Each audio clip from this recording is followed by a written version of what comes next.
大厦小屋开讲。这回啊，不是倒霉蛋翻身的爽文，喵，是个关于光的故事，一个亲手埋过光的人的故事。我叫大厦，打小我就守着2盏灯，一盏是把我拉扯大的哥，一盏是我拿命去疼的妹。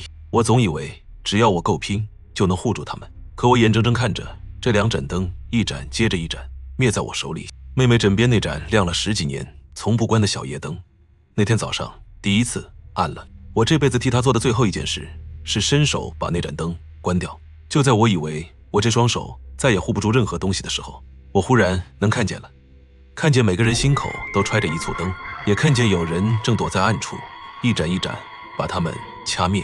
他们不知道，一个亲手埋过光的人最见不得的就是有人把光当货卖。识光者第一话绝光，这事得从我哥说起。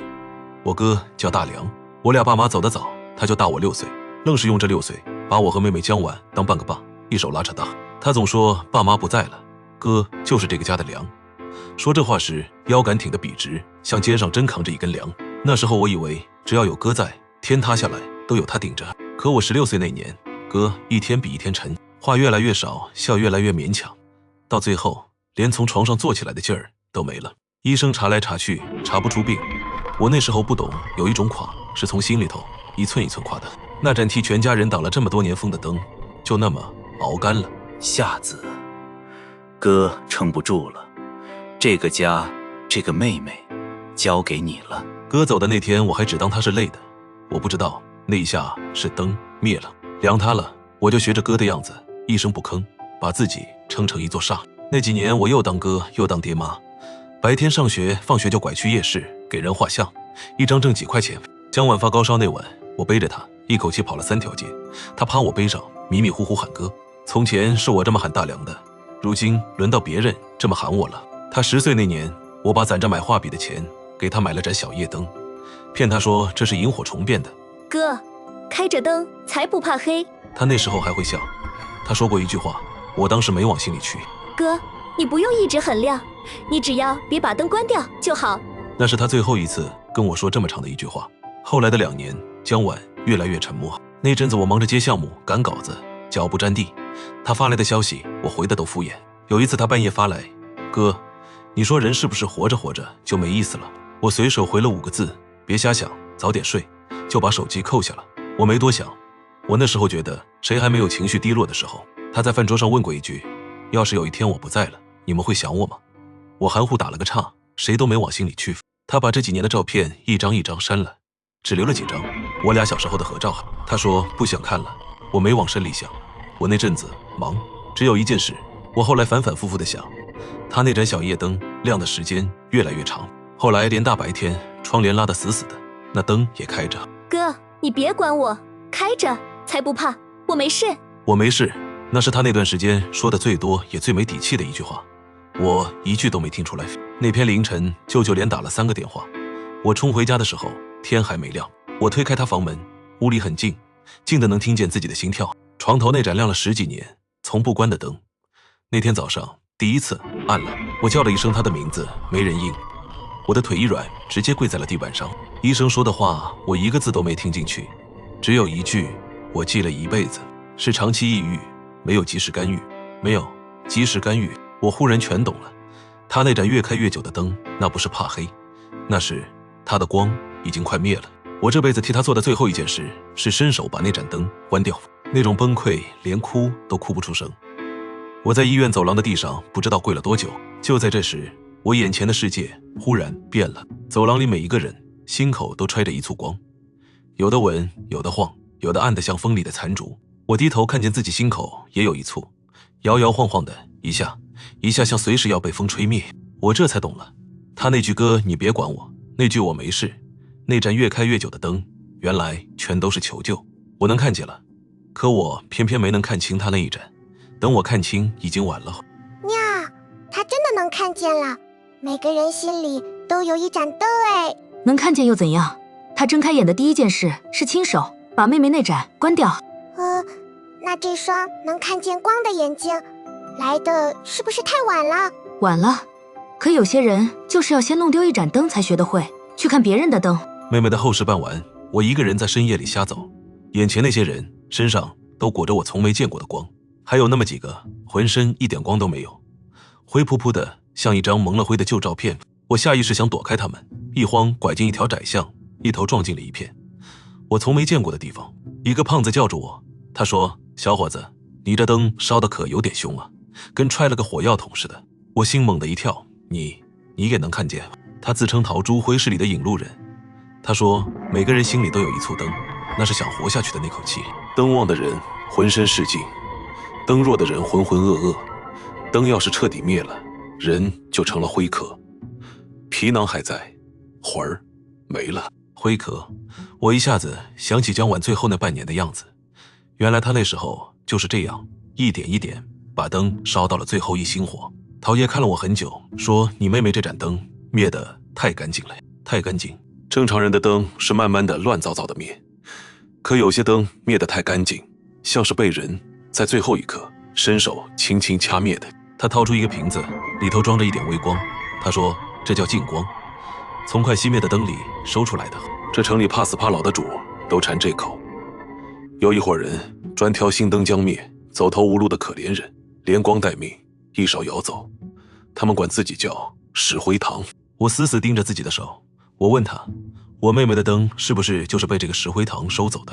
陶爷忽然咦了一声，他说：“小伙子，你这灯跟旁人不一样，旁人的灯是死气沉沉的烧，你这灯它在流，渡光，你的光渡得出去给那些灯快灭的人。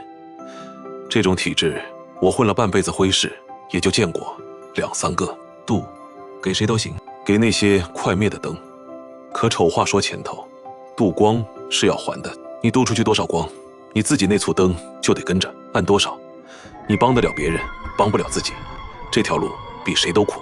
我不怕苦，我怕的是再有一次我明明能看见，却什么都没看懂。等等等等，他每救一个人，自己的灯就要暗一点，那救的越多，自己就越暗，这就叫渡光，拿自己的命给别人续灯。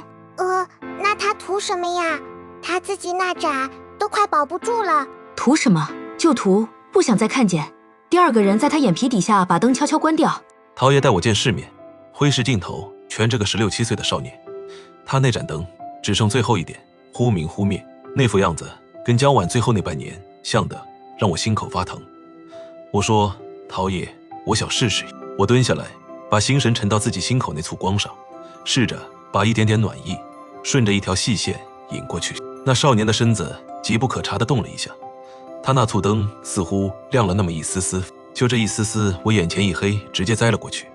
就这一点点，就耗光了我全部的力气。我看着那少年眼里那一丝极淡的活气，我说：“那我就练，练到能一口气接住一个人为止。”那晚陶爷摸出一瓶净光，眉头拧着，他说：“这批货太干净了，是最近半年从城东一个叫玉兴坊的地方流出来的。”玉兴坊这3个字我有印象，江晚的手机日历里标过好几次。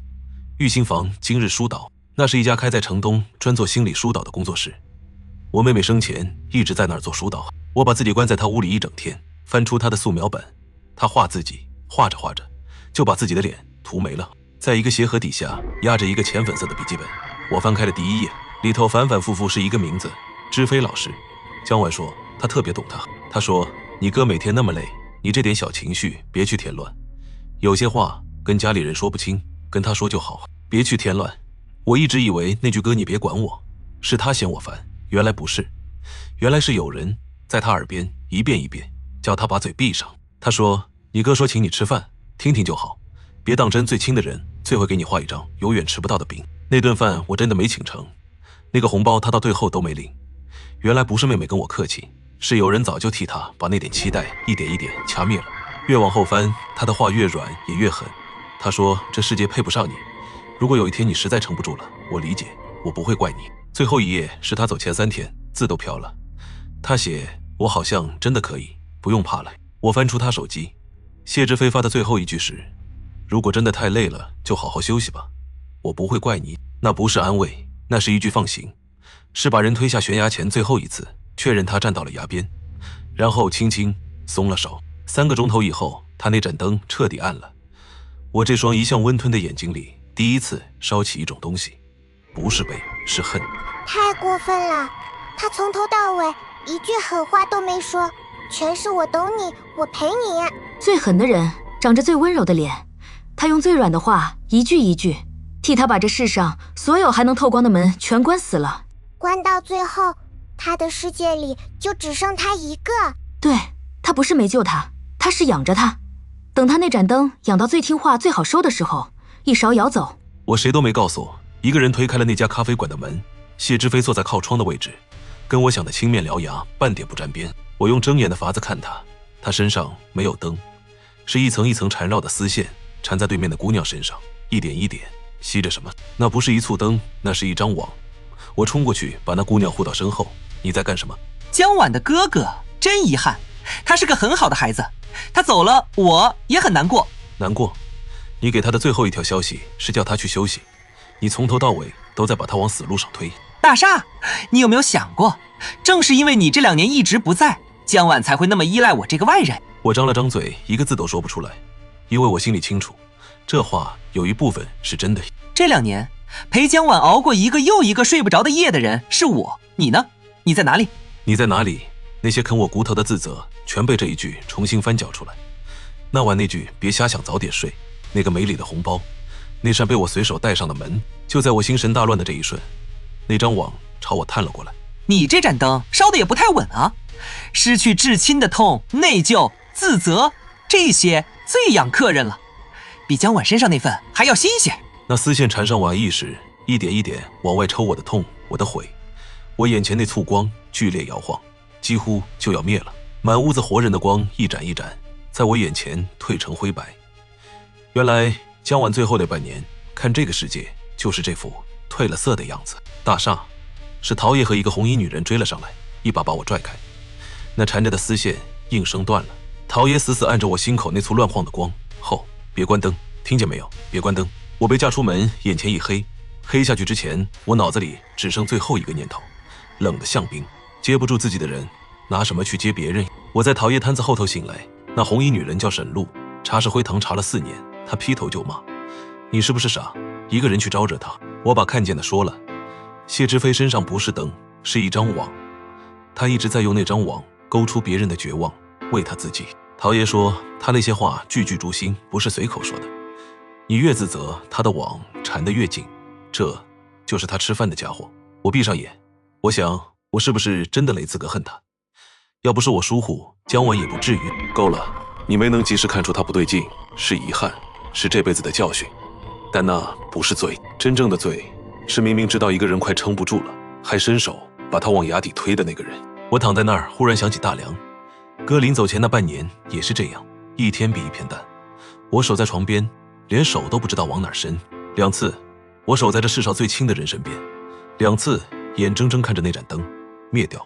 有那么一瞬间，我甚至想就让这盏灯灭了算了，灭了就不疼了。可就在这个念头冒头的时候，我想起他那句话，你不用一直很亮，只要别把灯关掉就好。我忽然反应过来，原来江晚早就知道有一天哥这盏灯也会晃，也会想灭。他怕的从来不是自己怕黑，他是怕有一天连他哥都撑不住了，会把灯关了。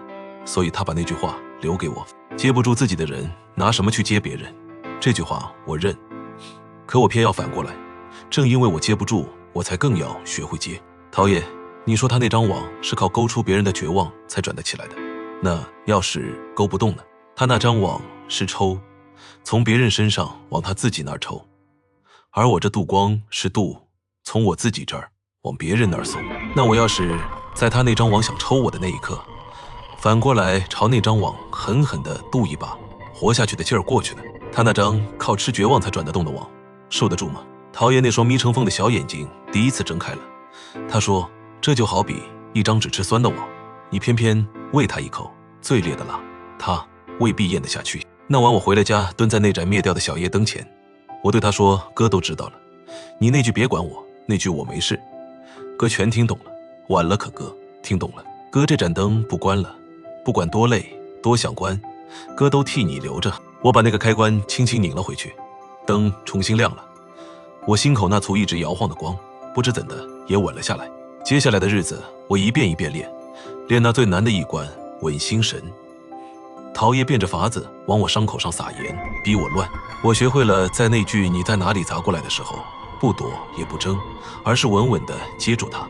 对，我不在，这份痛我认，可认下这份痛跟被他拖着去死是两回事。沈路摊开一份名单，上头7、8个名字，每个后头都打了个叉。他指着最后一个还没打叉的，这人叫阿木，是谢之飞眼下最后一个猎物。阿木独居，跟家人断联3年，近来频繁提起解脱。他那盏灯已经到了随时被收走的临界点。真能拦住他的只有一件事，把他那盏将熄的灯仙稳住。断了谢之飞这口猎物，他惦记了小半年，一定坐不住，会亲自出手。而他一现身，就是我们拿到实打实证据，当场逮住他的时候。这一次，我不是拎着一腔恨，一个人往刀口上撞了。我扮成阿木的远房表哥，上门探望，一点一点给他渡光。他那双涣散的眼睛里，竟真的透出一丝久违的清明。我没像谢之飞那样说什么我最懂你，我只是听他讲小时候养的猫，讲跟爸妈断联的那3年，那些没说出口的迟到太久的抱歉。他说谢老师讲，家里人的关心是一种绑架。我说不，你妈给你打电话，是这世上还有人记挂着你。3天后，阿木那盏灯回来了大半。就在这时，阿木说谢老师给他发消息了，说明晚想上门看看他。那条鱼闻着饵动了，那扇门是我一脚踹开的。谢之飞站在阿木面前，那张书卷气的脸在看清我的一瞬，一寸一寸沉了下去。你稳住这一个人的灯，就以为坏得了我的事？大厦，我这张网养了多少年，收割过多少条命，你一个刚睁眼的雏也敢碰？你妹妹走的那晚你在做什么？是不是又在为哪个甲方通宵改稿？那句话精准地扎进我埋得最深的口子。可这一次我死死咬住后槽牙，我说你还是老一套，逼我自责，好从我这儿抽点东西出去。谢之飞，你这套话术对我妹妹好使，对我不好使了。他猛地一挥手，那张网脱开阿木，朝我席卷而来，凶猛密集，像一窝被捅了的活物。这一次我没有躲，我任由那丝线缠上来，探进来。他以为又找到了一簇溢于下嘴的摇摇欲坠的灯，他错了。我把心神沉到心口那簇光上，然后反手顺着那缠绕的丝线，狠狠地把光渡了回去。你的网吃的是绝望，我偏偏不给你活下去的劲儿。渡光是要还的，这一次我豁出去了。我把闸门全推开，拿命往里砸。我给江晚签了太步，这一次我一分都不想省。那丝线剧烈颤动起来，像被硬塞进一口不属于他的烈得发烫的东西。谢之飞捂着胸口，那张温润的脸开始扭曲。你的网只知道怎么抽，从来不知道怎么接。沈路举着相机冲进来，镜头死死对准这一幕，拍下来了，一个字都没落下。他灰败着脸，忽然发出一声凄厉的笑。你妹妹临走前给我发了3条消息，她问我要是走了，我哥哥会难过吗？我没回他，我就等着，等他自己想通，乖乖的解脱。我浑身巨震，原来那句我没事的背后，他还问过一句，哥哥会不会难过？他到死都在等一个人告诉他，有人会难过。而这个东西把那句话掐死在了半路上。我太想在这一刻立刻让他灰飞烟灭，可我在最后一刻咬住了，我不能乱，我要让他亲眼看着自己织的这张网怎么把他自己反噬殆尽。你到死都想再撩我一下，好多抽一口，对不对？不给你，一口都不给你。那张网终于承受不住这股滚烫的光，砰的一声炸裂开来，反噬般地尽数涌回他自己身上。他的身影急速的干枯灰败，那张曾经温润的脸血色一寸寸褪去，他褪成了灰白，像一张蒙了厚厚一层灰的旧照片。他那促靠吸别人绝望维系的灯失去了所有养料，连根灭了。我松开手，整个人一晃栽了下去。我低头看了眼自己心口，那簇光暗得几乎看不见了。可我没死，那盏灯还没灭。恍惚里我又听见他那句话，你只要别把灯关掉就好。哥没关，你看哥没关。我以为杀了他会痛快会解气，可没有，只有一种更深的空。我杀了害死妹妹的人，妹妹却还是不在了，那盏小夜灯还是不会再亮了。原来复仇不是把窟窿填上，复仇只是让你终于有力气去看清那个窟窿有多深。沈路看着地上那具灰壳，久久没说话，半晌他才开口，这只是一个猎手，他背后还有更大的东西。谢之飞临死那句石灰堂不是我一个人，他到底想说什么？陶爷嗑瓜子的手停了，他说这个组织不是1、2个猎手撑起来的，他有一整套架子，而这些人头上还压着一个真正的核心，传言里管他叫掌灯人，活了很久很久，久到没人说得清他多大岁数。整个石灰堂都是他一手建起来的，见过他真容的人只有2个下场，要么替他做事，要么成了他净光瓶子里一缕微光。就在这时，沈路的手机震了一下，是他安插在程东的眼线发来一张照片。他点开扫了一眼，整个人僵住了。照片上，玉兴房门口站着一个女人，一身素净浅裙，侧脸年轻干净，皮肤白得近乎透明，生得极好看，安安静静。可她那双眼睛里没有光，不是灰壳那种死气，是另一种，是看了太多，久到什么都不再能让她眼底起一丝波澜的古井无波。他看着谢之飞那家关了门的铺子，脸上没有一点表情，既没有失去一个猎手的怒，也没有一丝惋惜，就像低头看了一眼脚边一只踩死的蚂蚁。我下意识去看他胸口，愣住了。那不是一簇灯，是一口望不到底的井，无数簇被他喝下去的光都沉在最底下，再也照不上来。那是一整座用别人的灯喂了很多很多年才养出来的深渊。沈路极轻地吐出一个名字：苏晚秋。查谢之飞时捎带翻到过，玉兴房最早那笔注册资金一头落在这个名字上。这个苏晚秋能翻到的最早一张身份证是几10年前办的，再往前查无可查。可那张最早照片上的人跟现在这张脸一模一样。我终于把碎片拼到了一起。那句石灰堂不是我一个人，那个把人心火苗轻轻碾灭的掌灯人，这张古井无波的脸，这个久到没人说得清年岁却始终没变过的名字，他们是同一个东西。我先翻了一个猎手，而那个真正活了很久很久的东西，第一次朝这个方向看了一眼，哪怕只是像看一只蚂蚁那样随意的一眼。我这盏灯镀了那么多次，比从前暗了不少，可它烧的前所未有地稳，这条路才帮开了个头。一盏灯聚不成火，可要是聚起来呢？大厦好厉害，他把光反着渡回去，一下就把那张网烧穿了，我都想给他鼓掌了。他赢了一个猎手，谢之飞不过是石灰堂伸出去的一根手指头，大厦剁了这根手指，可那个女人连眼皮都没抬一下。那大厦岂不是很危险？他都被那个古井无波的女人盯上了，光又越渡越暗。能把江西的灯重新点亮，这本事几10年才出一个，多稀罕多好用，能救人也能养肥了再割。他点亮的灯越多，那个女人越坐不住。那怎么办呀？大厦就一个人。他不是一个人，那个胖子，那个红衣裳的姑娘，还有那个被救回来的小子，一盏灯聚不成火，可这故事才刚刚聚起第一把。那我们下一卷还看得到大厦吗？他不会关灯的，傻猫。他答应过一个人，你不用一直很亮，只要别把灯关掉就好。那我们把灯留着吧，留一盏给下一卷的大厦。水面下那个东西才刚刚睁开眼，下集见。喵！大厦小屋开讲。喵！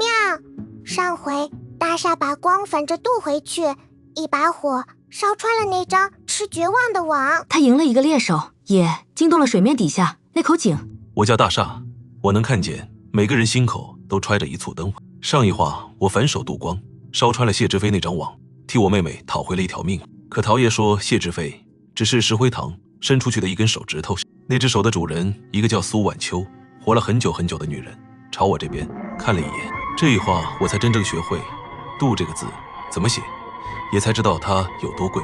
时光者第2话渡光那阵子，我们几个，我陶爷、沈路、阿木，满城转找那些江西未熄的灯。大厦哥，你这盏灯金贵，跑腿的活我来，你留着劲儿救人。那天阿木从城西回来，脸色不对。大厦哥，我遇上件怪事，有户人家儿子半年前没了，可那当妈的提起他，一点难过都没有。不是忘了儿子哪年生的，哪年考的大学，他答得清清楚楚。就是不在乎了，提起亲儿子，跟提起个早年搬走的老邻居一样。我去了那栋老楼，遗照上的年轻人叫阿松，走了半年，照片前头摆着2个橘子，橘子是新的。哦，那是我儿子，半年前走了疾病，没救过来。他说这话的语气像在说今天的白菜涨了2毛钱。我问他，阿婆您不难过吗？我好像应该难过的，可我看着他这张照片就是哭不出来，心里头空落落的。有时候半夜醒了，我就琢磨，是不是我这个当妈的太狠心了？是不是我脑子出毛病了？这一刀割的不只是那根线，割完了还让你反过来恨你自己。我用睁眼的法子看他和儿子之间那根线，27年一针一线绣出来的线，被人起根切断了，切口平平整整，干干净净，不是撕的，是一把极冷极稳的刀。阿松是被石灰堂收割的，收割完还有人来打扫，把有人为他心碎这件事连根切走。于是无人哭，无人追，无人报案。陶冶翻出个磨了毛边的旧本子，石灰堂里养着一个专管善后的人，没人知道真名，坤浩封尘，封存的封，灰尘的尘，像封存一件旧物，板掉灰装进盒子，贴上封条，从此再没人会为他动一下心。我想起江晚山照片，只留下我俩的合照，他舍不得删的是被在乎过的证据，而封尘切走的恰恰就是这个。谢志飞好歹是兄的，我能恨他？这个风尘不休，他把一个妈妈对儿子的爱当一根脏头发，轻轻拈走了。更麻烦的是，他觉得自己在做好事，痛苦源于羁绊，斩断羁绊就是解脱。这话听着好像还有一点道理，我怕。所以他最毒。记住，傻猫，一半是真的话比全假的难拆100倍。我试着把光渡向那道断口，想把线重新接上，可那切口像一面抹平了的墙，我的光撞上去，划开散掉，钻不进一丝。一连3回，我渡一次，自己那盏崩暗一分，那面墙纹丝不动。切得太干净，接不上这个风尘的道行，比谢之飞深。他不留网，不留线，你想接都没地方下手。沈露查了底，阿松5岁没了爹，是这位母亲一个人把他拉扯到27。这种线最粗最韧，断口上接不进去，就换个法子从根上找。他切的断线切不掉，20多年刻在骨头里的日子，把那些具体的暖的时候一点一点勾出来，让他自己重新走一遍，走到那根线还没被切断的地方。这就好比一口被水泥糊死的井，井口凿不开，可你找到井底那眼最深的泉，泉水一涌，多厚的盖子也得顶开。这一回我没急着渡光，我就坐下来陪他说话。阿婆，阿松小时候是个什么样的孩子？挺乖的，念书用功，不爱吃青菜就爱吃橘子，冬天一筐一筐的买，能吃到嘴唇发黄。说到橘子，他眼角几不可察地动了一下，我顺着往深里引。他考上大学那天，您高兴吗？他爸走得早，我供他念书供得紧吧。他考上那天，把通知书往桌上一拍，说：“妈，我出息了，往后我养你。”他胸口那簇灯颤了一下，那道封死的断口最深处有什么动了。我记得我当时眼泪一下就下来了，可现在想起来就只记得哭过，那份热乎乎酸胀胀的东西找不着了，像在听别人家的事。就是现在，我把自己心口那簇还在为江晚痛，也因此牢牢记得爱过的光，顺着这段记忆往那口井的最底下渡。阿婆，您再想想，他说那句话的时候，屋里是什么样的？是夏天，风扇吱吱地转，我在灶上炒菜，一回头就看见他站在那儿笑。那孩子平时闷，那天笑得牙都露出来了。2行眼泪忽然顺着他脸上的皱纹滚了下来，那口被封死的井最底下的眼泉涌上来了。他说往后他养我，他答应过我的，他怎么就走了呢？他怎么说话不算数呢？我的阿松啊！积压了半年，被人硬生生切走的悲痛决了堤，他终于能为他的儿子哭一场了。临走他拉着我的手，小伙子，谢谢你，谢你让我能哭出来。我知道了，我这个当妈的是爱他的，我只是一时糊涂，把这份爱弄丢了。弄丢了多轻的3个字，可我知道那是被刀切走的。疼说明爱过，能疼是一个人最后的尊严。你换回了一个，可名单上打了叉的名字有7、8个，每个名字后头都有一家人，正在半夜里怀疑自己是个没心肝的东西。沈露推来一张偷拍，深灰衣服，头发一丝不苟，走路没声音，像殡仪馆的化妆师，像旧档案室里话极少的管理员。就是他，把满城的心碎一件一件装进盒子，贴上封条的人。我要去把那些封条一张一张撕下来。沈露不让我一个人去，我说这回只探不动手，探清楚我们一起收。风尘比谢之飞邪，谢之飞抽你，你还能觉出疼。风尘切东西，你一点都察觉不到，离他远点，别让他碰着你心里任何一根线。顶楼，一扇虚掩的门，我推开，一间我这辈子见过的最干净的屋子，一排架子顶到天花板，码着一个一个深灰的盒子，每个都贴着手写的标签，没有一粒灰，像一间井井有条的档案室。你来了，大厦。他背对着我，没有回头，声音很轻很平，没有起伏，没有温度，像一台念着既定台词的机器。我做的是善后，你掀翻了谢之飞，是我这半年要收拾的最大的一桩麻烦，我自然要知道你。我用睁眼看他，愣住了。他身上什么都没有，没有灯，没有网，没有断口，连曾经有过一盏灯的痕迹都没有。他把自己所有的线齐根切断，装进盒子，塞进了那排架子的最深处。他把自己也善后了。痛苦都源于羁绊，你为什么为你妹妹日夜煎熬？因为她走了，那根线还连着你，她那头空了，你这头就一直被扯着，疼。斩断那根线，你就不疼了。这不是残忍，这是慈悲。你把在乎还给那位母亲，可你也把痛还给了她。她会日日夜夜对着一照，把自己那盏灯也熬干。你说，到底是我残忍，还是你残忍？我想反驳，可那套话像一层冰冷的水慢慢漫上来，因为那里头有一部分是真的。我为蒋琬痛了整整1年，有那么一瞬间，我真的想过，要是这份疼能被人切走，该多好。你在动摇，他走的时候留给你一句话，对不对？我做善后，你妹妹那桩我看过卷宗。我的血唰地凉了，那句话藏在我心口最深处，这世上本该只有我一个人知道。我可以让你不再为你妹妹痛，切干净。你还记得她，可你不会再疼了，你能睡个好觉，你那盏灯也就不用烧得这么苦了。我仿佛看见那把刀落下来，我看着姜琬的照片，只觉得，哦，这是我妹妹，平静，不疼，也什么都没有了。不要，你说的对，这份痛很苦，可我谢谢你，你让我想明白了，我为姜琬痛不是放不下，这份痛是我还爱着她的证据。你看看你自己，线全切了，不疼了，无悲无喜，连一盏灯都没有，你管这个叫解脱？这不是解脱，这是死。你是个还喘着气的死人。你不懂，我斩断羁绊之前也不重要了，我早就切干净了。他从架子上取下一个盒子，标签上写着2个字：姜琬。你妹妹这桩我留了底，你不肯让我切你的线，那我就切了它。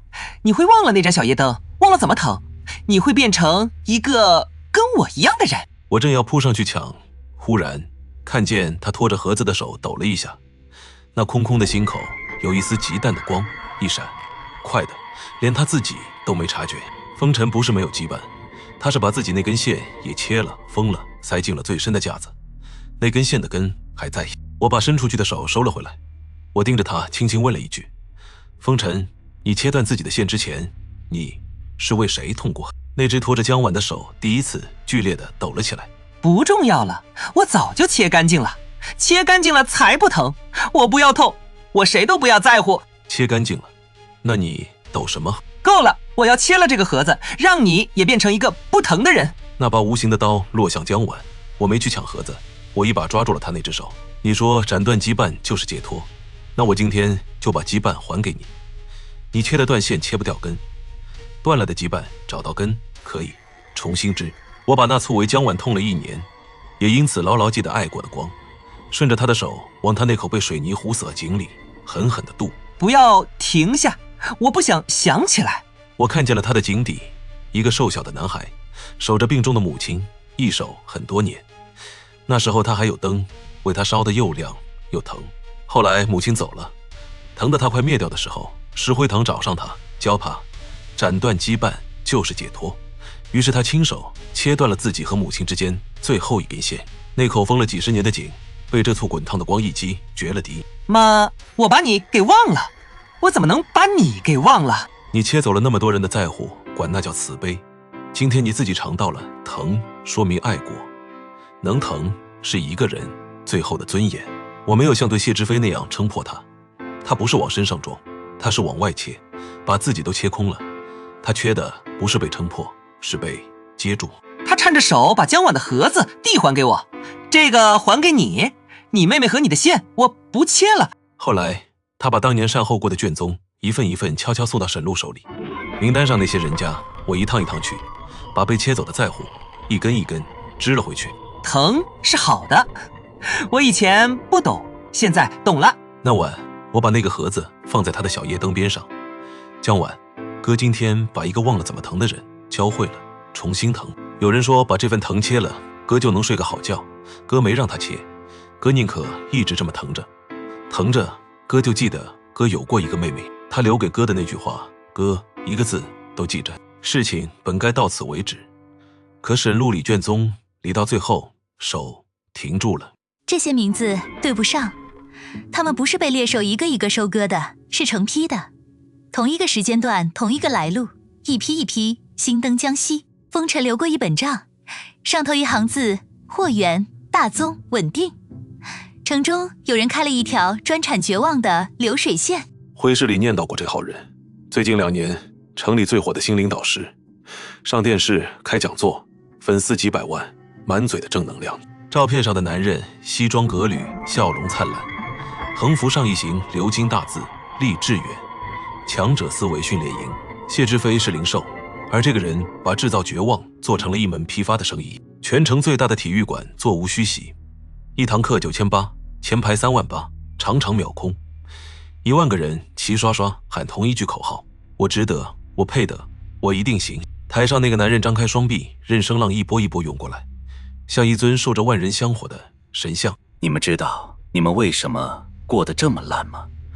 不是没背景，不是没运气，是因为你不够努力。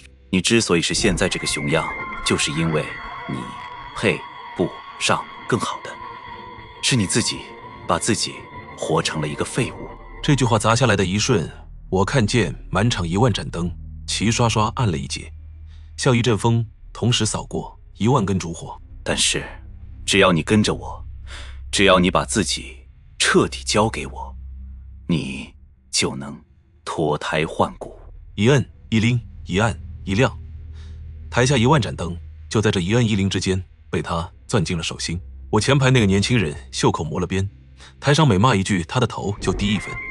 他跟着喃喃：是我不够努力，是我配不上，是我自己的错。谢之飞是捧杀，他是棒杀，殊途同归。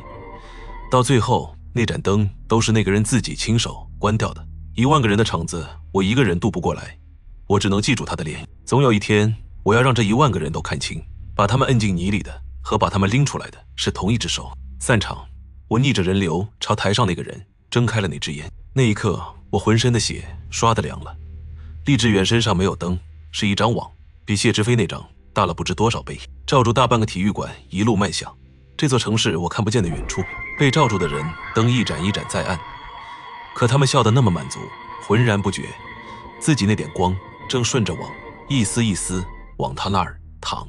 谢之飞守在河边一条一条钓，这个人直接开了个养鱼场，先用你不够好的毒水把鱼苗泡到半死，再一网一网捞起来卖。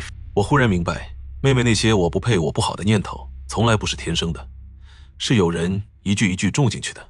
沈路花3天把这个人扒了个七七八八，一张脸好几层皮。最外头心灵导师，立人设，圈粉丝，往里一层远航精英训练营，名头是员工培训，干的活是替老板打压人，他们管那叫打碎重塑。先让你当众把自己扒得一丝不挂，再一句一句告诉你，你穷是你懒，你被裁是你没价值，你这个人根本不值得被爱。打碎是真的重塑，是假的。打碎了的人最听话，最好收。还有一家更脏，网暴工厂，评论区攻陷，私信轰炸，扒底往死里骂，明码标价，一条5毛。这2条线是生产，被打碎的人，被脏雨浇了半个月的人，他们那盏灯是不是快灭了？快灭的灯就是石灰堂最好的货。他高明就高明在，一盏灯都不用自己收，骂人搞营销，单拎哪一样都赖不到他头上。可这几道工序串起来，是一台把活人泡成灰壳的机器。大课重向我不配训练营，教成我一无是处。网暴把冒头的骂到灰，最后把江西的灯打包转借石灰堂，一条完完整整把绝望当产品的流水线。沈路带我见了2个流水线上的废料，第一个叫林晓，23岁，在网上画画的网名小林画堂，半年前一夜之间被几千条评论淹了。别看我，我很脏，他们说的都是对的，我这种人不配。那么鲜活的一个人，那么好的一双手，被一条5毛钱的脏话一句一句骂成了这样，骂到他自己都信了。我在他身边蹲下，把一点暖悄悄渡过去。我说：你没有错，一个人把另一个人骂成这样，错的是他们，不是你。他的眼泪毫无预兆地涌了出来，那盏灰白的灯亮了一丝丝。第二个叫周正明，41岁，厂里的技术骨干，公司花钱送他进了远航训练营，打碎重塑3天，回来就成了这样。没人骂他，是有人把一句你是个废物种进了他心里，他自己一遍一遍拿这句话戳自己，把自己那盏灯一点一点戳灭。我是不是很没用？爸爸不没用，爸爸最好了。男人哇的一声哭了，像个走丢了很久终于找着家的小孩。我杜的光只是替他挡了挡风，真正把他拽回来的是这一声爸爸。沈路那份名单密密麻麻，结课后重度抑郁，网暴当事人疑似辉可，爬到的300多个，这还只是留了记录的。我一个一个救，不贪多，每人只度一点，先把灯稳住。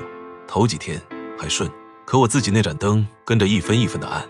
到第10天，我从一户人家出来，一头栽在楼道里，是阿木把我扶住的。那天下午我晚了一步，名单上一个姓吴的，赶到时屋子已经空了，人搬走了，没人知道去了哪儿。地上一张揉皱的纸，是训练营的结课作业，一行字被反反复复描了很多遍。我是个废物。我还没来得及跟他说上一句你不是，他就已经从我指缝里漏了下去，漏进那片我看不见的灰败的沉寂里。那晚我跟陶爷算了笔账，我10天就回11个。他那训练营一期200人，1个月1期，网暴群1天几十单，我就回一个要2、3天自损1分。他造出一个绝望的，只要一句话：陶爷，我救不过来，我把这盏灯镀干镀净也救不过来。他制造绝望的速度比我镀光的速度快太多太多了。陶爷给我讲了个事，他年轻时也想当好人，攒钱把灰市里被逼卖光的人一份一份赎回来，赎了3个月，家底赎了个精光。灰市里卖光的人没少一个，我赎回来3个，第2天铁闸外头又蹲了5个。我一个人的钱包填不平这世道捅出来的窟窿。他都拼成这样了，10天烧掉自己半条命才捞回来11个。对面那条流水线，一句话就能造一个绝望的，这就叫拿勺子去舀一条正往里灌水的河，舀到死河也不会干。那怎么办呀？总不能眼睁睁看着呀。勺子舀不干河，可你顺着河往上走，把那个开闸放水的关了呢。沈路把名单啪地拍在桌上，他问我，厉志远那条流水线为什么能一直转？不是他有钱，不是他有网，是因为有1万个人举着手机抢着要跟他合影。他那张网的根不是那些江西的灯，是那1万个把他捧成神的崇拜者。你把崇拜拆了，他那张网就没了根。一个靠别人的崇拜撑起来的人，一旦没人崇拜他了，他自己就塌了。这句话劈开了我被无力压死的脑子。我这10天一直在一片一片摘被泡烂的叶子，可根还在，叶子就摘不完。那我就不救了，不再从流水线末端一个一个往下拽人。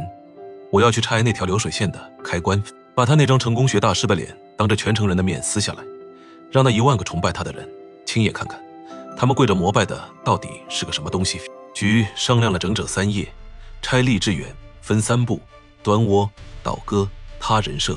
端窝是陶业的活儿，他动用挥师大办人情，把网暴群从派单到收款的资金链整条扒了出来。那些钱绕了7、8道弯，最后一头落进厉志远名下的空壳公司铁证。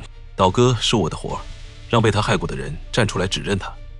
可让一个被骂到不敢出门的人重新直面那个东西，那需要的不是一点点暖。我不敢，他们那么多人，要是他们再来骂我。我没逼他，我说有一个人花5毛钱一条，雇了几千个人，就为了让你再也不敢画画。他成功了吗？你现在重新拿起了笔，这就是你没输。你站出来不是为了报仇，是为了让下一个还被那5毛钱骂着的人知道，他不是一个人。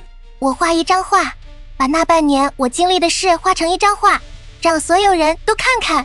周先生把打碎重塑写成长文。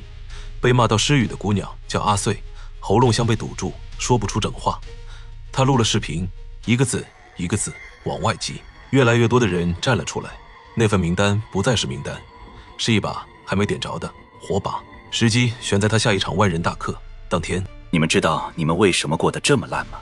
是因为你不够。就在这时，管理几千块屏幕同时亮了，派单记录资金流水，偷录音频，林晓的话，周先生的长文，阿碎的视频，一桩一桩砸进1万个仰着头的人手里。台下诡异的静了，我看见那1万盏灯一盏一盏停住了，不再往那张网里送光。那张靠供奉撑着的网第一次断了源。大师，这是真的吗？网暴都是你派的班，我老公就是上了你的班才变成那样的，你还我3万8，你这个骗子。大家冷静，这是有人恶意抹黑，是我的竞争对手在陷害我，你们要相信我。这一次没人信他了，那套把自己交给我，在铁证面前第一次失了灵。我这才看清他心口根本没有灯，他那盏早在把绝望当生意那天就灭了，这些年全靠1万个人的崇拜替他借着光。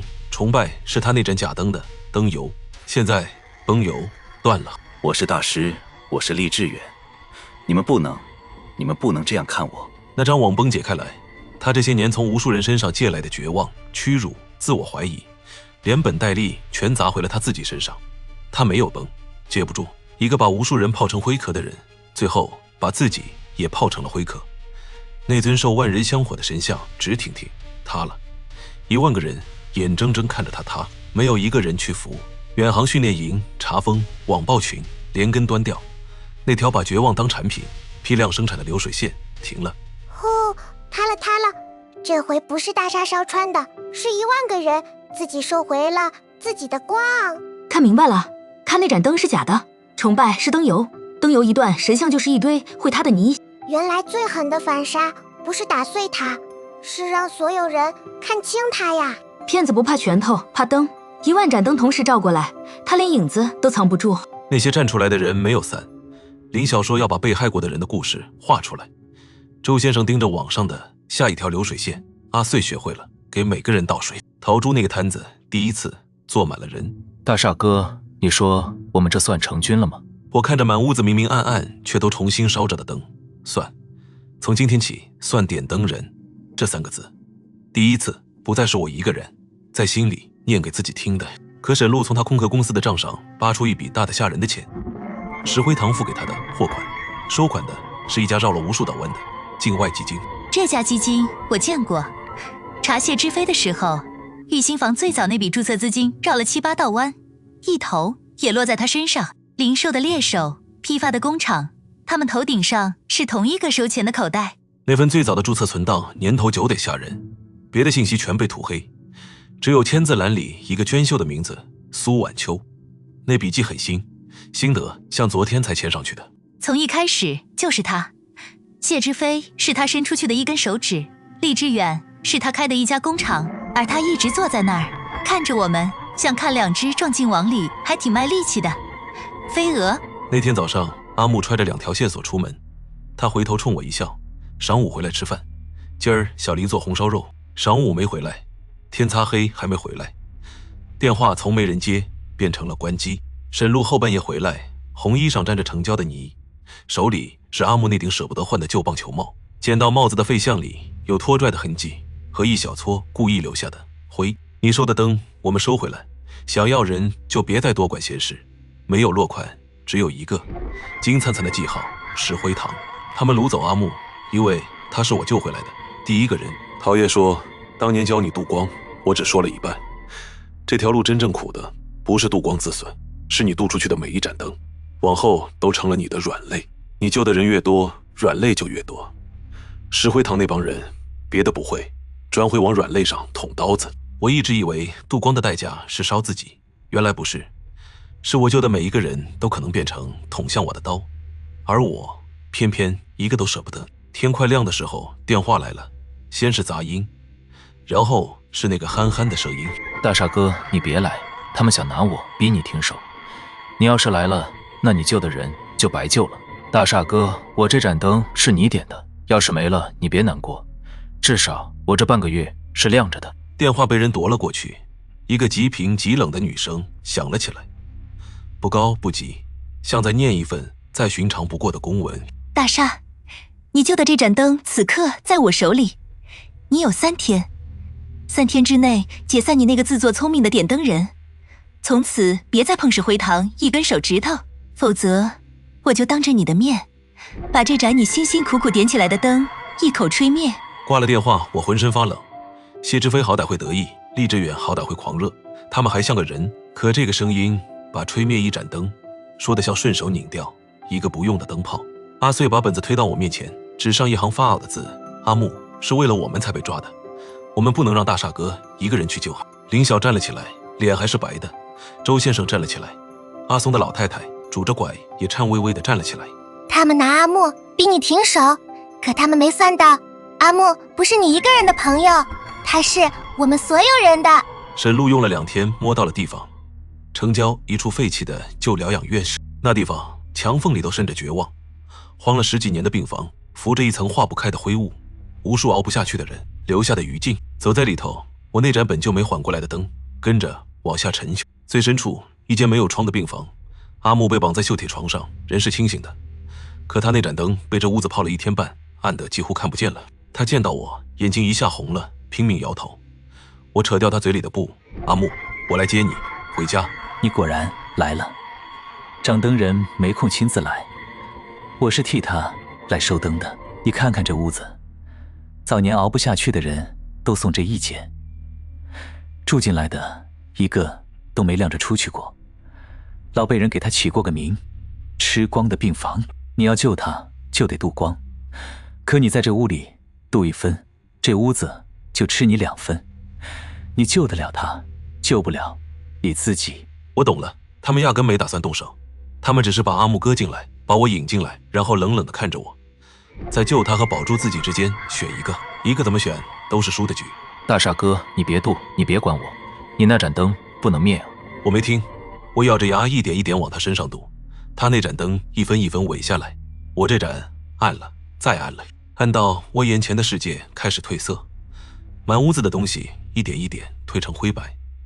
江晚最后那半年，看这个世界就是这副样子。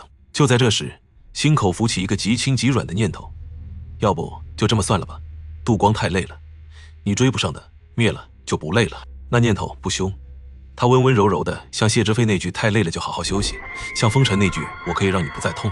他只是递给你一个叫放弃的软软的枕头。我那兔光晃了一下，几乎就要自己沉下去。我要成灰壳了，我要跟江晚成一样的东西了。就在那一刹那，我想起他10岁那年，他养不活萤火虫，哭了1下午。我把攒着买画笔的钱给他买了盏小夜灯，骗他说这是萤火虫变的。往后10几年，那盏灯就没关过。哥，你不用一直很亮，你只要别把灯关掉就好。我忽然全懂了，他知道人做不到一直很亮，他自己就没做到。他怕的是有一天连他哥都撑不住，把灯关了，所以他把这句话留给我，哪怕只剩1星火，别关。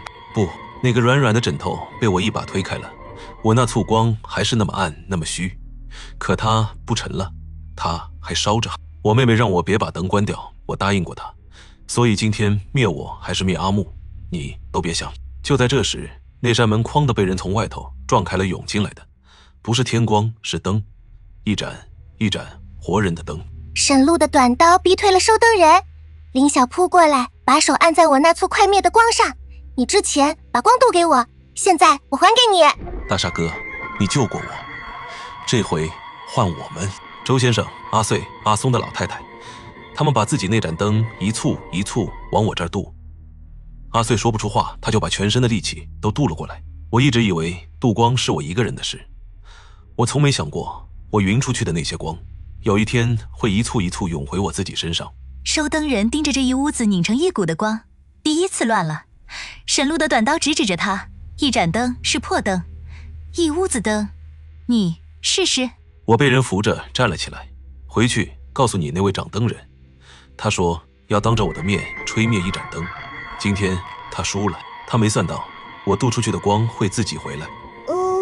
刚才那一下我爪子都钻出汗了，他的灯就差一口气就沉下去了。知道那间屋子最狠的地方吗？他不掐你的灯，他就等着你自己把灯交出去。可是他没交，在最黑的那一秒，他想起妹妹留的那句话了。一句话救不了世界，可在灯将沉未沉的那一秒，能拽住他的从来就只有一句话。我背着阿木回了徽市，他趴在我背上哭了一路，翻来覆去一句对不起，是我拖累了你。我说再说把你扔沟里。天亮了谁都不走，林晓烧了一大锅粥，周先生蹲在门口修收音机，阿穗给每个人倒水，老太太拉着阿木的手像心疼自己的孙子。大厦哥，原来救我的不是你一个人，是大家。我们这些人都是被大厦从江西的边上拉回来的，我们曾经是最暗的那些灯，可现在我们也能把光透给别人了。我们能不能不再是一群等着被救的人？能不能反过来成为一群去救别人的人？阿穗在本子上写大厦一个人救不过来，可我们这么多人，一人救一个呢？陶冶，你说你一个人的钱包填不平这世道的窟窿，可要是你赎回来的每一个人也去赎下一个人呢？一群人一代一代接着填，这窟窿就有填平的一天。那天扁灯人正式成军，没有仪式，我把妹妹留给我的那句话说给了所有人。原来她从来不是说给我一个人的。一盏灯聚不成火，可聚起来谁都熄不灭。当天下午，城南那条没跑完的线索，一个总蹲在台阶上的姑娘，这一回去的不是我，是林晓。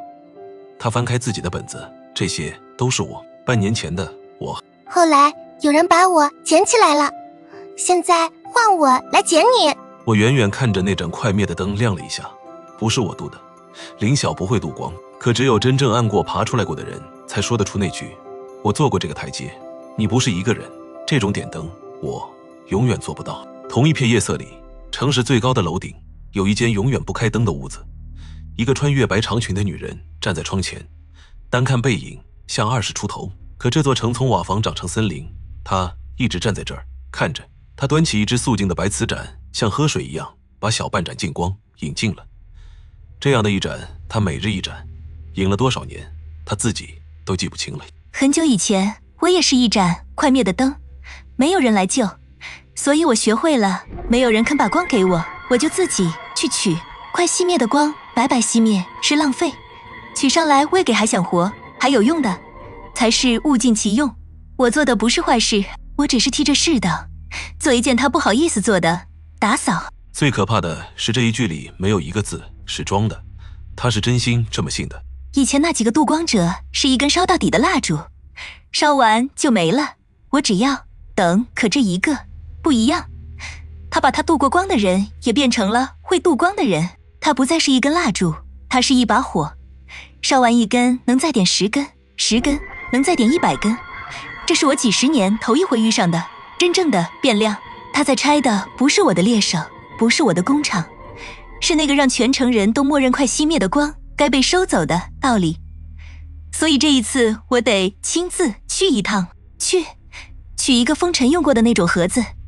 他那手活是我教的，随便从这满城找一盏最普通最不起眼快熄灭的灯，别练，活着装进去，送到那个大厦面前。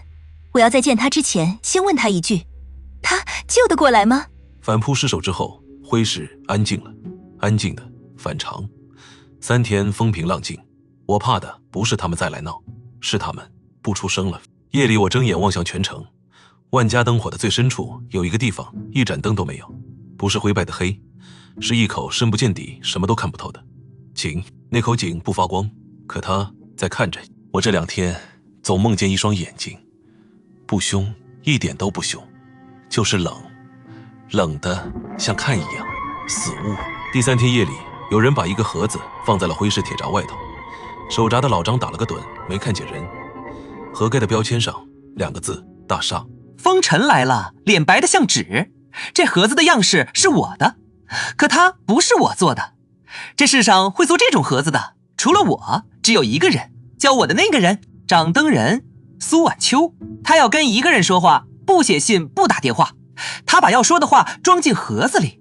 我掀开盒盖，里头没有信，只有一个玻璃瓶，装着一小簇微光，一盏从某个江西的人身上收下来，还没炼掉的活的灯。他在瓶子里无声地求着。这是他的话，他在告诉你，你救的每一盏灯在我手里，都是这样，烧还是灭，我一句话，得是。大厦，这瓶子里装着的是一条还没断的人命，他不是拿你认识的人威胁你，他是随手从满城无数江西的灯里挑了一盏，你根本不认识的。这满城有千千万万这样的灯，我随手就能收一盏，你得过来吗？我没有回答怎么办？我把心神沉下去，把光顺着一条细线渡了过去。瓶子里那簇灯亮了，稳了，不灭了。你问我凭什么去救一盏注定要灭的灯？我没有凭什么，我只知道我妹妹也是一盏快灭的灯。那时候要是有人把它收上来物尽其用，我会恨他一辈子。你说快熄灭的光白白浪费，不如物尽其用。我说再微弱的光也不该被明码标价收走，哪怕它注定要灭，我也要陪它。亮完最后一程，阿木第一个开口，他一个人收，我们这么多人救，一人护一盏。林晓、周先生一个接一个，一人护一盏。阿穗说不出话，他只是把手轻轻附在瓶子上，替这盏他不认识的灯挡一挡那来自夜色最深处的风。而那个把满城灯火当庄稼的女人，几十年来第一次从楼顶上走了下来。哥哥，前头3个坏人大厦都掀翻了，我看得可解气了。可这回这个，我一看他那双眼睛，浑身发毛。因为前头那3个是跑腿的，谢之飞是他伸出去的一根手指头，厉志远是他开的一家工厂，风尘是他雇的一个扫地的。那这回要来的养灯的人自己，他不收灯，他养灯，把满城的人当一片田，一茬一茬，快熟了就收。这一回不是谁厉害谁赢，是2个都觉得自己对的人掰扯一个理儿。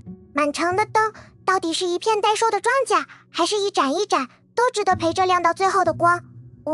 我想看大厦赢，那我们把灯留着，等他。他已经下楼了，傻猫，把灯留着吧。水面下那个东西，这一次不是睁开眼了，是站了起来。下集终局。大厦小屋开讲。喵，这一集我爪子都是抖的。抖吧，这一集是终局，大结局。我家大厦，我能看见每个人心口都揣着一簇灯。这一路我烧穿了谢志飞那张吃绝望的网，拆了厉志远那条造绝望的流水线，也接住了风尘那把最冷的刀。我救回来的人都成了会点灯的人，点灯人成军了。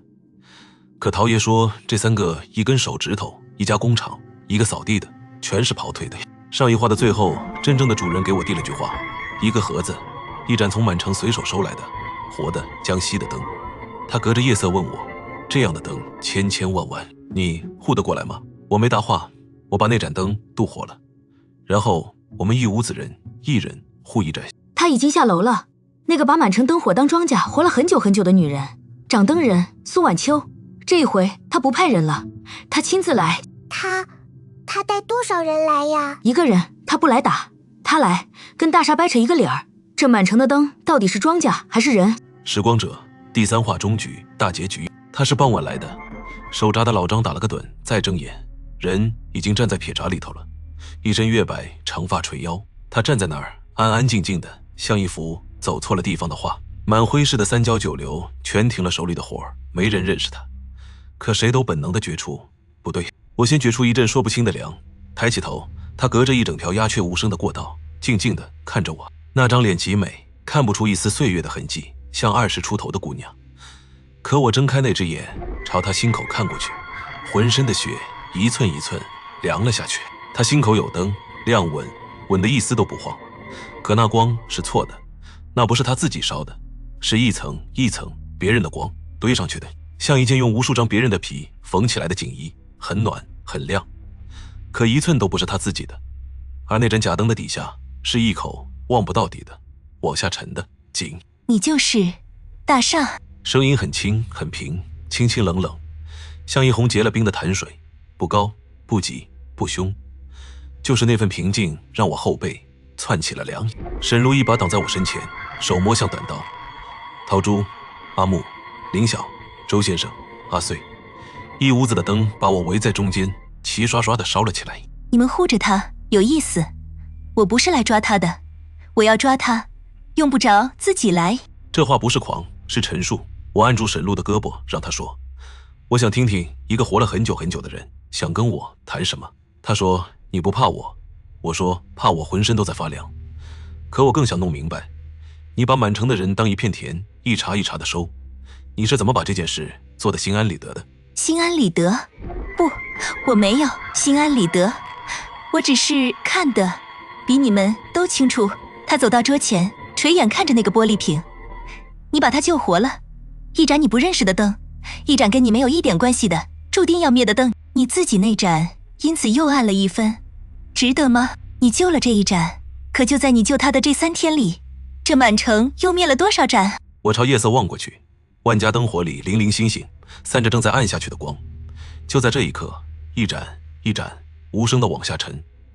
我救得了瓶里这一盏，我救不了那千千万万盏。你救一盏，得烧掉自己一分。你渡了3个猎手，你自己那盏灯暗成什么样，你比我清楚。你快烧干了，可这满城快熄灭的灯多得数不清，你救得过来吗？这句话轻轻的，不凶不逼，可它像一根淬了毒的针，不偏不倚，扎进我心里最深也最不敢碰的那道口子。我觉醒的第一篇就在问自己这句话。我没有躲，我救不过来，我一个人这满城的灯一辈子都救不完。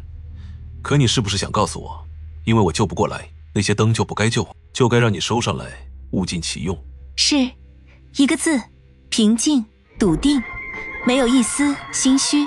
我忽然明白了一件让我脊背发凉的事，他不装不狂也不冷，他就是平平静静的跟你讲一个他真心信了很多很多年的道理，一个我一时间竟反驳不出来的道理。我只说了一句，你看着比我还累。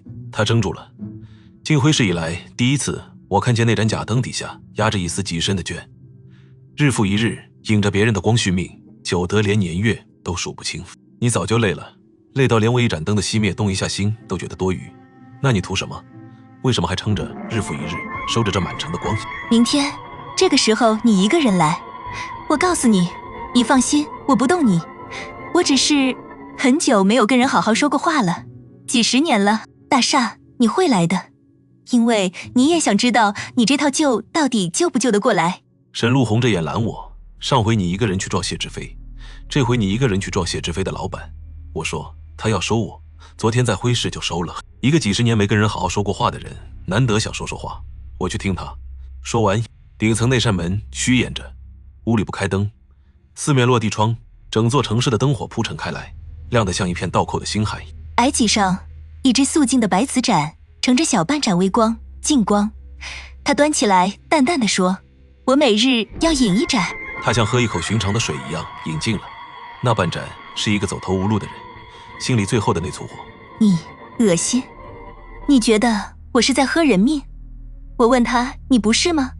他说是，他又认了，平静坦然，没有一丝遮掩。我年轻的时候也觉得恶心，很久很久以前了，那时候我也是一盏灯，一盏快要熄灭的灯。那是一个很坏的年月，饥荒兵乱，人命贱得像地上的草。我爹娘走得早，我一个人在那个吃人的世道里撑着，我眼睁睁看着自己那盏灯一点一点往下沉。我去求人，我跟很多人伸过手，我说救救我，我还想活。没有一个人肯伸手。他们不是坏人，他们只是走过我身边的时候低下头，加快了脚步，就当没看见。那画面我太熟了，那是阿木蹲过的屋子，林晓坐过的台阶，江晚最后那半年拉着窗帘的那间屋，那是这世上每一盏没人肯救的将熄的灯。后来我学会了一件事，既然没有人肯把光给我，那我就自己去取，从那些比我还弱还注定要灭的灯里取快熄灭的光，白白熄灭是浪费，取上来喂给还想活还撑得住的，才是物尽其用。我活下来了，靠着一盏一盏别人的光，我活了很久很久，久到窗外这座城从一片低矮的瓦房长成如今这片亮堂堂的森林，我都一直站在这儿看着。我说你当年没人救，你更该懂得救人，你该变成一个渡光的人，而不是一个收割桃的人。你太天真了，我当年伸手求人的时候，信的就是你现在信的这一套。我信这世上总会有人肯伸手，我信了很久，然后呢？没有，一双都没有。我信的那套东西，差一点就把我信死了。不是我狠心，是这世道，心狠心的。指望别人救你，是傻子才干的事。你想活，就自己去取。优胜劣汰本就是天道，我只是顺天道而行。我想反驳，竟不知从哪儿说起，因为他那套话里有一部分是真的。这世道确实狠过，江晚一次一次求救，包括我在内，没有一个人听懂。他就是沈路那份名单上打了叉的名字里的一个，只不过他没灭。我今天找你来不是忆苦，我是想给你指一条路。第一，你救不过来，你渡得再快也追不上这满城灯灭的速度，这一条你昨天自己认了。第二，渡光是要还的，以前那2、3个渡光者都把自己烧成了灰壳，烧完就没了，你也会。第三，这世道见死不救，不是我说的，是他亲手教我的。所以换个活法，那些你注定救不过来的灯让我收，你来决定哪些收哪些不收。你渡光渡得那么温柔，你收一盏灯，它不会痛不会怕，你可以让这件事变得干净体面，你可以让那些注定要灭的灯灭得有尊严，这不好吗？他脸上没有一丝恶意，他是真心的，他真心觉得他在给我指一条活路，他甚至觉得他是在救我。我听见自己哑着嗓子说，你给我时间想想。他说好，我等你，我活了这么久，不差这几天。走到门口，我停了一下，回头看了一眼那只空了的白瓷盏。你每日饮一盏，饮了多少年了？他望着窗外，记不清了。那你还记得你自己那盏灯原本是什么颜色的吗？他怔住了，那双古井无波的眼睛里第一次浮起一丝连他自己都没察觉的空。他没有答。等一下，他当年也是一盏没人肯救的灯，就是名单上打了叉的那种。对，别的江西灯灭了，他没灭，他把手伸向了比他更弱的灯，一路取到今天。那我到底该心疼他，还是该骂他呀？难就难在这儿，骗子的话好破，他这套是拿真事儿垒的墙。他说的有一半是真的，这才是最难办的。前头3个是坏人，这个他自己真觉得他在做好事，他还觉得他在救大厦。傻猫最深的坑从来不喊你跳，他只轻轻说一句，进来歇歇吧，你累了。从那栋楼下来，天黑透了，我没回会室，一个人在深夜里走，比妹妹刚走那晚还迷茫。她那套话像一层薄薄的冰冷的水，慢慢漫上来，漫过脚踝，漫过膝盖，甩不掉，因为那里头有一部分是真的。我走到一条桥上，忽然想起一个我没能救成的人，一个姓吴的男人。我找到他时晚了一步，推开门，他那盏灯已经灭了，满墙贴着他自己写的字：我是个废物。那是厉志远的课，一句一句喂出来的，喂到他自己都信了，一遍一遍写在墙上，像给自己判刑。那是我渡光路上第一个眼睁睁灭在面前，却一点办法都没有的人。我后来做梦都梦见那面墙。苏晚秋的声音又响起来，收得干干净净，不让他们受一点罪。如果那时候有人能在他把自己骂成废物之前，温柔地把那盏注定要灭的灯收上来，那是不是反而是一种慈悲？我浑身一凛，我被自己这个念头吓到了。不对，这个念头不对，可我一时竟说不出哪里不对。他这套话像谢之飞那张网，绵绵密密。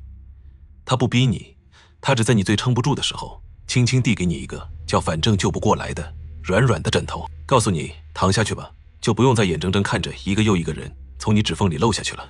我在桥上站了很久很久，我第一次发现我快被说动了。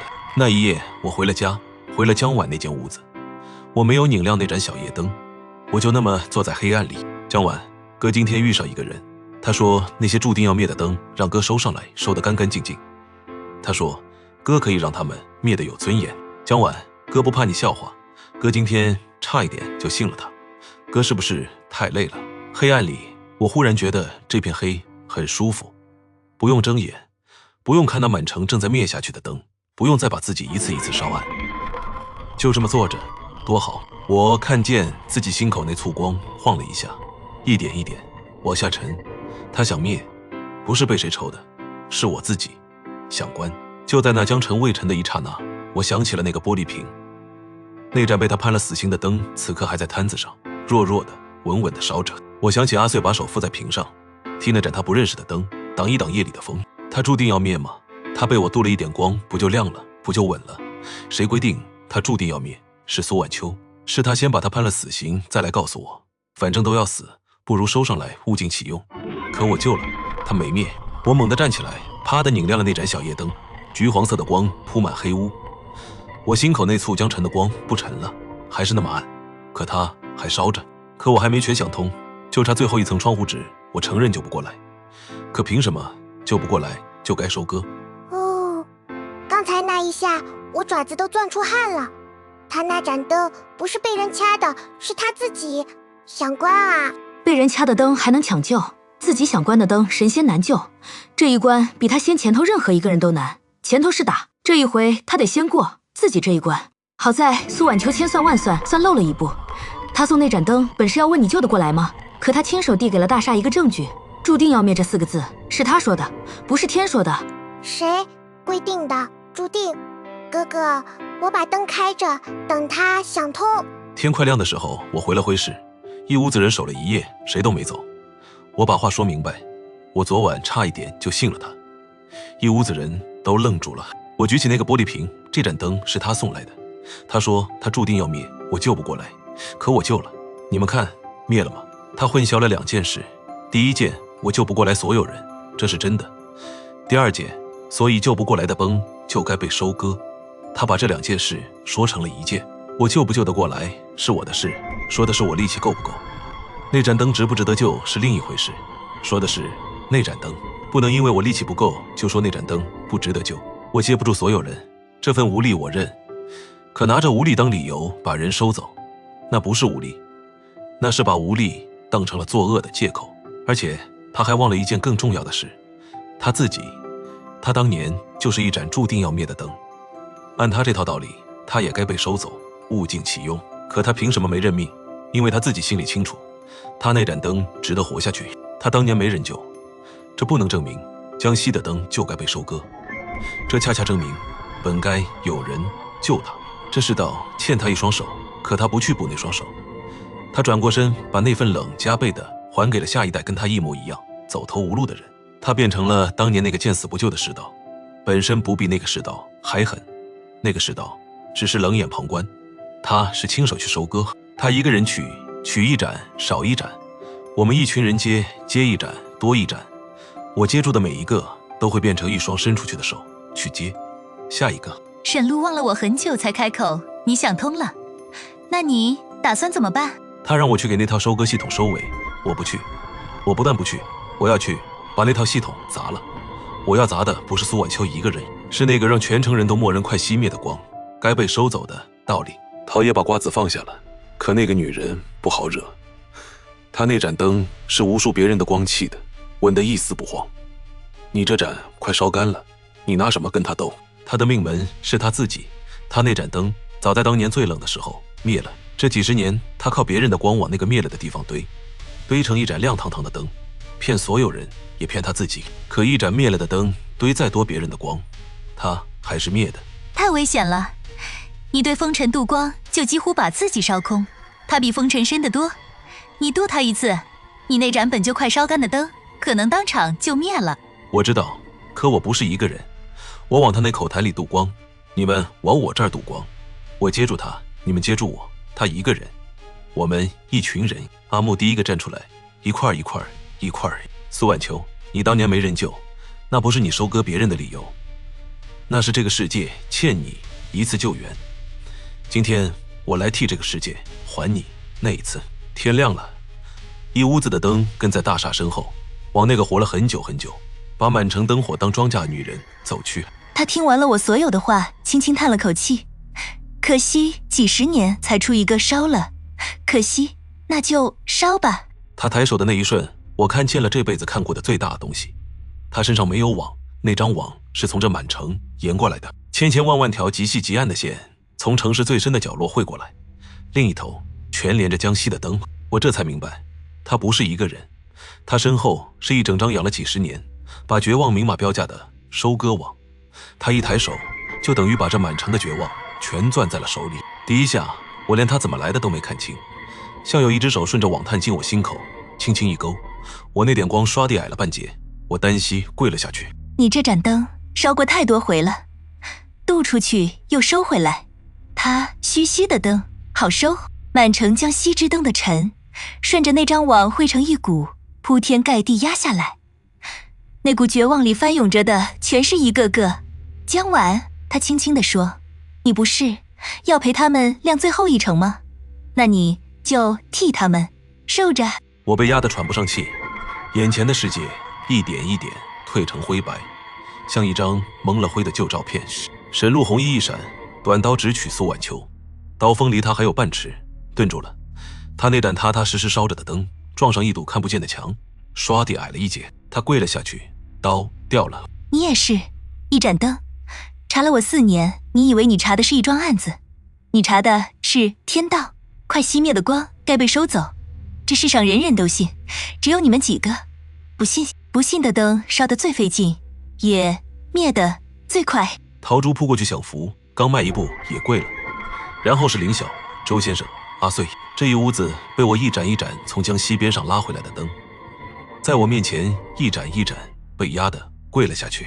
你看，这就是你护的东西，一屋子快熄灭的灯，他们本就该灭，你不过是替他们多撑了几天，现在我把他们一起收上来，物尽其用。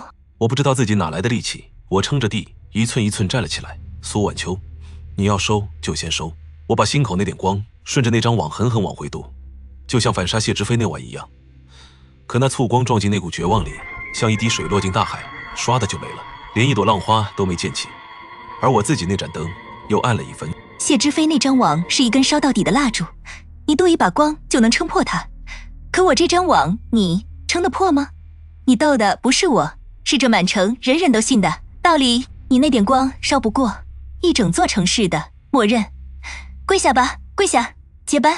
我跪在那片灰白里，那簇光晃了一下，几乎就要沉下去。恍惚里，2盏旧灯浮了上来，哥的声音，隔着10几年，下次哥撑不住了，这个家，这个妹妹，交给你了。哥，你不用一直很亮，你只要别把灯关掉就好。2盏灭掉的灯隔着生死，替我把那簇快沉的光轻轻拖了一下。别关，哪怕只剩1星火，别关系。就在这时，一点极暖极弱的东西顺着我渡进阿木身体里的那根线涌了回来。阿木跪在地上，一个字一个字往外挤。大傻哥，我这盏灯是你点的，现在还给你。那点光弱得像一根锋利的火柴，可它落进我心口，啵的一下，那簇快沉的光稳了一丝。我喊他别渡，他那盏灯本就弱，你渡的我也渡的，是凌晓。他哭着说，在吃光的病房里我还过你一次，这一次我再还你一次。然后是周先生、阿穗、阿松的老太太，一盏一盏，这一屋子被压跪的灯不往下沉了，他们把自己那点光，你一簇我一簇，全往我这簇快沉的光上渡。我忽然想起那句话，一盏灯聚不成火，可聚起来谁都熄不灭。又是这一手，凑光收灯人栽在这上头，你们凑光，那我就一起压。我倒要看看是你们凑得快，还是我压得快。那股绝望顺着渡光的线，朝着一屋子人一起压过去。我猛地攥紧拳头，不对，这是一个怎么耗都是死的局。他们凑得越多，他压得越狠，最后是一屋子灯陪着我一起耗干。就在这时，我想起了厉志远，那条流水线，我一个一个拽人，永远追不上。后来我怎么赢的？我没有拽人，我去拆了流水线的开关。擒贼先擒王，拆网先拆。我猛地抬头，我一直在拿自己的灯去填他的网，我拼错了方向。苏婉秋厉害，不厉害在他一个人，他厉害在身后那张网。离了这张网，他自己就是一盏活了很久很久，靠近光续命的快熄灭的灯。真正该砸的是那张网，是那个让全城人都跪着的地基。他问，你在看什么？我说，苏婉秋，我斗不过你。你说的对，我那点光填不满一整座城市的暗，所以我不填了。你这张网靠的是这满城快灭的灯，是他们都以为自己该灭该被收走，所以才乖乖的把光顺着网送给你。那我就让他们知道他们不该灭，他们的光谁都不能明码标价收走。你疯了，这满城千千万万盏灯，你要一盏一盏去告诉他们，你那点光度一盏按1分，你度得完吗？我不一盏一盏度，你这张网把满城的灯都连在了一起，你用它收光，那我就用它度光。你用这张网把绝望砸给他们，我就用这张网把光还给他们。你接不住，顺着这张网度光，等于同时往千千万万盏灯里度，你那点光会在一瞬间被抽干，你会当场烧成灰壳。我知道，所以我一个人不够。陶冶，你说过你一个人的钱包填不平这世道捅出来的窟窿，可要是我们所有人一起填呢？陶冶那双眯缝的小眼睛红了，他把手按在我肩上，我这盏灯油不多了，可全给你。沈路捡起短刀，一句话没说，把手按上我的肩，然后是一屋子的手，一只一只，那些光凑到一块儿，腾地亮了起来。我不再是一根烧到底的蜡烛，我是一把由一屋子点灯人凑起来的，谁都吹不灭的火。沈路挡在众人身前，短刀直指苏婉秋，一屋子灯凑起来，你试试。苏婉秋，你养这张网养了几十年，今天我借你这张网用一次，我要让这满城每一盏你以为该被收走的灯都重新亮起来。灯是可以一盏点亮一盏的，绝望也是，就看你往那张网里渡的是哪一样。我把那团火顺着那张收割网往回狠狠地渡了过去，几十年了，这张网只往一个方向走，这一晚它第一次逆流了。不，这张网是收光的，不是渡光的。以前是，现在不是了。我顺着渡出去的光看见了那个蹲在台阶上眼神越来越空的姑娘，那盏快灭的灯被一股说不清的暖轻轻拨了一下，像有人在她耳边轻轻说了一句：你不该灭。她的眼泪毫无预兆地涌了出来，她那盏快灭的灯一点一点亮了起来。不只是她，那个被骂到不敢出门的人，那个失语的孩子，那个满墙写着废物的屋子里还没走到最后一步的人，这满城千千万万盏将熄的灯一盏一盏亮了起来。他们第一次知道了，他们不是一串数字，不是一份收成，不是该被收走的废料，他们是光，是值得有人陪着亮到最后一程的光。那张养了几十年的网晃了，不是从外头被撕的，是从里头。那千千万万盏灯不再往网里送光了，他们开始往回收。停下！那是我第一次听见他提高声音，他盯着那张剧烈晃动的网，声音抖了。你不能，这满城的光是我的收成，是我几十年攒下的。不是你的，从来都不是你的，是他们自己的。你不过是趁他们最弱、最信自己该灭的时候，把他们的光偷走了。今天我把它还回去，那张网崩了，不是啪的断掉，是一盏一盏松开的，一根又一根，千千万万根线从他心口一根一根松开，退回去，缩回他们自己的灯里。那张笼罩全城几十年的收割网，从里到外彻底崩解了，连那些被风尘切走的痕迹也归了位。一个曾怀疑自己没心肝的母亲，对着遗照红了眼；一个曾觉得自己该消失的姑娘，忽然想起她画的画其实很好看，被夺走的一样一样还了回去，不是毁灭，是归还。他踉跄着退了一步，抬起手，那只没有一丝岁月痕迹的手从指尖开始，一点一点褪去偷来的年轻。他的声音第一次有了慌。不，我的光，我攒了几十年的光，我自己那簇光也暗得几乎看不见了。这一度把一屋子人凑的火几乎全掏空了，可我站着。你砸了，你真的砸了，几十年，我这门生意运转的严丝合缝，从没有一个变量，直到你。他望着我那双古井无波的眼睛里，第一次有了一点我读不懂的东西，不是恨，是茫然，像一个守了一辈子田的农人，眼睁睁看着那片田一夜之间全飞了。你以为你赢了，你砸了这张网，满城的灯今天都亮了，可你告诉我，明天呢？后天呢？你砸得完这世道捅出来的每一个窟窿吗？你救得过来吗？还是这句话，可这一次我没有动摇。我说，我妹妹走之前跟我说过一句话，她说，你不用一直很亮，只要别把灯关掉就好。我救不救得完，我不知道，我只知道我不关灯，他们也不关。苏万秋望着他望了很久，然后他缓缓转过身，他没有散成灰，他只是失去了所有偷来的光，退回了他本来的样子，一盏活了很久很久，早就该熄灭的小小的将熄之灯。他一步一步走进那片暗里，淡了，淡了，不见了。我没有去追，他败了，可他没有灭，他退回了最暗的地方，蛰伏着，等下一个走投无路的人。那我们就守在光里，等他再伸手的时候，我们还砸，网砸了，井干了，这只是那一夜的事。真正的他是后头一点一点塌下来的。头一个觉出不对的不是石灰堂的人，是那些靠进攻续命的买家。沈路把一沓新扒来的东西拍在摊上，那家绕了7、8道弯的境外基金，受益人内栏空了几10年，这半个月忽然冒出来一堆人抢着认领。开连锁医院的几10年不见老的富商上过榜的名字，这半个月一个接一个垮了，有的一夜白头，有的缠绵病榻，有的四处打听，哪儿还能买到那味续命的药？买不到了，源头被从根上掐断了。他们不敢报官，这生意是拿人民明码标价换来的，报了官就是把自己也一块供出去。他们只能眼睁睁看着自己那口蓄了半辈子的气慢慢的泄下去。那家空壳基金没了货源，没了主人，也没人敢沾，空转了几圈，悄没声的散了。把绝望标了价的人和买绝望续命的人原是一根绳上的，绳断了，两头就都坠了下去。赢了，大厦赢了，网砸了，满城的灯都亮了。可为什么我心里还空落落的呀？因为他那个问题还在，你救得过来吗？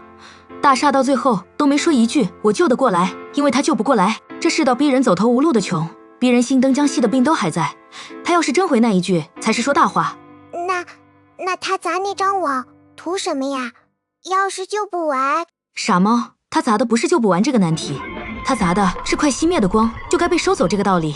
这个道理一砸，满城的人就多了一种活法，谁暗了凑过去把光给他，谁快灭了抱在一起，谁都别想吹灭。不是因为他有用才救，是因为他是一个人。人心不是庄稼，人不是货。那张网砸了以后，这座城好像什么都没变，太阳照常升起，地铁照常拥挤，徽市还是那个徽市，陶爷还是歪在马扎上嗑瓜子。可有些东西变了。那一晚被点亮的灯，有的找来了徽市，他们说那晚在自己那间拉着窗帘的屋子里，忽然听见有人轻轻说了一句：“你不该灭。”他们爬出来了，爬出来以后想替下一个还在坑里的人也说一句这样的话。点灯人一天天拨了，我自己那簇灯缓过来了，很慢，他这辈子大概都不会太旺了，可他稳，他还烧着。我不再觉得这有什么不好。那天夜里，我独自上了那栋楼的天台，他曾经站着俯瞰满城的地方，那间不开灯的屋子空了。我睁开那只眼，望着满城灯火，有的稳，有的挣扎，有的还带着没痊愈的伤，一晃一晃，可他们都亮着，都是一盏一盏活人的灯，谁都没有来标价，谁都没有来收走。我想起江晚，想起他10岁那年，我骗他说那盏小夜灯是萤火虫变的，他信了。往后10几年，那盏灯就没关过。江晚，哥做到了。哥没有，把灯关掉。风把这句话吹散了。万家灯火静静地亮着，没有回答。有些话本来就不需要回答。我正要转身，忽然在那片万家灯火的最远处、最暗处，一簇新的灰败的光无声地亮了起来，很弱，弱得像一根锋利的火柴，一晃一晃，是灰的，是一个正走在江西边缘的人。那个方向是苏晚秋消失的方向，可他又太弱太新，太像一个普通的走投无路的人，像又一个江晚。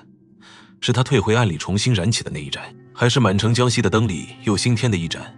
我分辨不出来，镜头也没有告诉我，我没有去分辨，我只是闭上眼，把一点极暖极弱的东西朝那簇遥远的光轻轻地渡了过去。太远了，远得连我自己都不确定他收不收得到，可我还是渡了。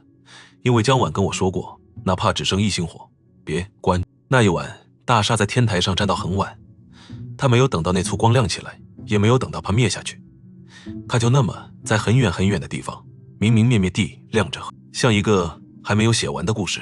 后来他下了天台，回到徽市，回到那一屋子明明暗暗却都烧着的灯中间。他一个人救不完，可他不是一个人。哥哥，完啦！完了。大厦把网砸了，满城的灯都亮了，坏人的生意断了根。可苏晚秋他没死，他就那么变回一盏小小的灯，自己走进黑里去了。哎，哥哥，我发现你说前头那3个坏人可带劲了，马谢之飞、马离之远，连风尘你都损过，可一说到苏晚秋，你就不吭声，你是不是不忍心骂他呀？傻猫，我像他那样的人见过。哎，在哪儿见过呀？没在哪儿就见过。一盏灯没人肯救，冷着冷着就凉透了，凉透了的灯最记得那份冷，他往后看谁都想把那份冷还回去。那他好可怜。可怜也狠，可怜和狠在他身上是一样东西，所以我骂不出口。那最后那簇很远很远的辉光是他吗？还是又一个要灭的人呀？这一回我是真不知道，镜头没说，他可能是他退回暗里又燃起的火，也可能是又一个普普通通走投无路的人，是被接住的开始，还是又一盏要灭的灯，没人知道。可是我还是想让它亮呀。那你就别把灯关掉，你别关，我别关，看这个故事的每一个人都别关。这满城的灯，只要还有一个人不肯关，那簇很远很远的辉光就还有亮起来的一天。那我先把灯开着，你别把灯关掉呀。拉钩。拉钩。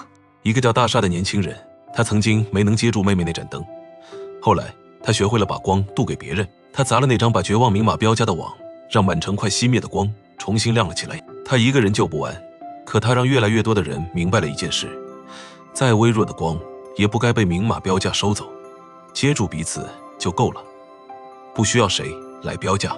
时光者全书完。很久很久以后，在这座城市的某个角落，又有一盏快灭的灯无声地亮了起来，有人正朝他走去，是谁？镜头没说。